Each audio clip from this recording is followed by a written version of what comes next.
how to download Roblox Studio. So hey guys, welcome to this tutorial. In this quick tutorial, I'll show you how you can download Roblox Studio on your Windows 11 computer.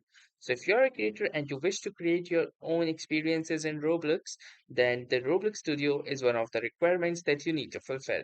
So in order to download Roblox Studio, simply open any web browser and type in Roblox Studio download, and then open the first link from create.roblox.com. Then you will see this option where you will see the download button. So click onto this download studio button and you will see that first it will check if there is already a instance present. But if it is not present, you will again need to click onto this download studio button and you will see that this particular file will start to get download. Now wait for this file to get download, which is just around 9.6 megabytes, and then click onto this open button in order to install the Roblox Studio. Once you will click onto this, you will see that the installation wizard will start and the installation process will begin.